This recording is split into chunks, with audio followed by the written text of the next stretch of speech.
Hello बच्चों। इसमें लिखा है tuning fork P of unknown frequency gives 7 beats in 2 seconds with another tuning fork Q. अच्छा, 7 beats in 2 seconds मतलब जो यहाँ पे बीट्स फ्रीक्वेंसी है दैट इज 7/2, मतलब 3.5। मतलब यहाँ पे जो दो ट्यूनिंग फॉर्क गिवन है उनकी फ्रीक्वेंसीज अगर हम लोग यहां से लिखें तो F Q minus F P का मैं मॉड लगा देता हूं। ये है 3.5 हर्ट्ज, क्योंकि मेरे को कुछ भी पता नहीं कौन सा बड़ा कौन सा छोटा है। क्लियर, आगे बढ़ते हैं question. When Q runs towards a wall with a speed 5 metre पर सेकेंड gives 5 बीट पर सेकेंड with its echo। चलिए मैं पहले इसकी बात कर लेता हूं। ये बात कई बार पहले हो चुकी है कि जहां कहीं से साउंड रिफ्लेक्ट होता है उसको हम लोग एक मिरर मान लेते हैं, और यहां बोला गया है Q जा रहा है इस डायरेक्शन में विथ 5 मीटर पर सेकेंड, और यहां कहीं से आपके पास इसका क्यू का एक इमेज बन जाएगा क्यू डैश, जो कि इधर आ रहा होगा विथ 5 मीटर पर सेकेंड। मतलब जो भी सोर्स होता है, अब यहाँ पे फिलहाल अभी जो क्यू होगा वो ऑब्जर्वर हो गया, और ये वाला जो क्यू डैश है वो सोर्स हो गया। तो source to observer is taken as positive. Clear. तो यहां से अगर मैं ऑब्जर्वर की वेलोसिटी लिखूंगा तो इसको मैं लिखूंगा -5 मीटर पर सेकेंड, और ये जो सोर्स लिखूंगा इसको लिखूंगा +5 मीटर पर सेकेंड। क्यों? क्योंकि जो सोर्स का डायरेक्शन है वो इस पॉजिटिव की तरफ है, और ये जो इसका डायरेक्शन है वो इसके अपोजिट है, इसलिए मेरे को ऐसा लिखना पड़ा। क्लियर। अब चलिए मैं यहां से पहले एफ एपरेंट निकालता हूं। तो F apparent is equals to F actual V minus VO upon V minus VS. ये बेसिक रिलेशन है, मैं यहां पे वैल्यूज पुट कर देता हूं। तो एफ एक्चुअल, अच्छा V minus VO, velocity of sound 332 दिया हुआ है, तो 332, अच्छा माइनस ऑफ माइनस करेगा तो ये हो गया प्लस अपॉन 332 -5।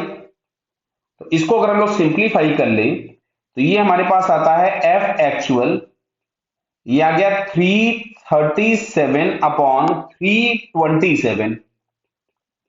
क्लियर। अब देखो, तुम्हें दिया गया खुद की इको के साथ 5 बीट्स देता है, तो यहां जो एफ बीट्स हम लोगों को मिलेगा वो मिलेगा F apparent minus F actual. ऐसा क्यों सर?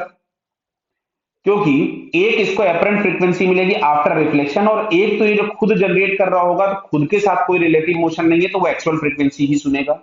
मैं यहाँ पे वैल्यूज पुट कर देता हूं। तो ये आ गया F actual 337 upon 327 minus F actual, और ये जो एफ बीट्स है वो 5 है, दिया है, देख लीजिए यहां से। गिव्स 5 बीट्स पर सेकंड विथ इट्स इको, ये 5 दिया हुआ है। तो इसमें से मैं अगर एफ एक्चुअल कॉमन निकाल लेता हूं तो यहां से हमको मिलेगा इसमें 337 अपॉन 327 - 1। तो ये उम्मीद करता हूं कि ये बात आपको समझ में आ गई होगी कि इसको मैं माइनस करूंगा तो आएगा 10 अपॉन 327 इज इक्वल टू 5। तो इसको यहां से हम 2 से उड़ा दें, बराबर है, तो 5 से हमने उड़ा दिया 2, तो यहां से हम लोगों को मिला एफ एक्चुअल ऑफ क्यू, ये क्यू का है, तो मिलेगा 327/2। तो 327/2, तो ये हमारे पास आता है 163.5 हर्ट्ज।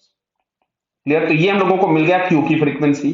अब देखो, पी की फ्रीक्वेंसी इससे 3.5 ज्यादा भी हो सकती है और 3.5 कम भी हो सकती है। अब देखते हैं आगे कुछ और इंफॉर्मेशन दी गई है क्या।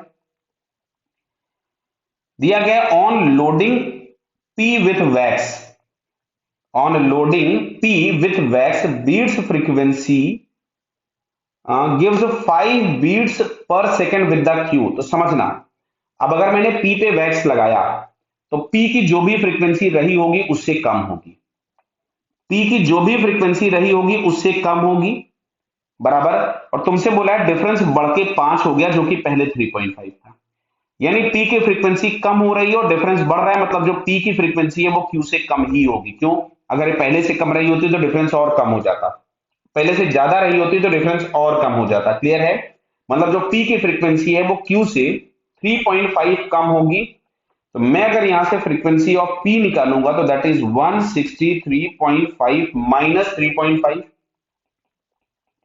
तो मिल जाएगा 160 हर्ट्ज, डायरेक्टली आपको आ जाएगा 160 हर्ट्ज। क्लियर है? बताइए। तो अब आपसे क्वेश्चन में यही पूछा गया था कि what is the frequency what is the frequency of P and Q, तो पी की फ्रीक्वेंसी हम लोगों के पास कितनी हो गई 160 हर्ट्ज। क्लियर बेटा? Okay, all the best.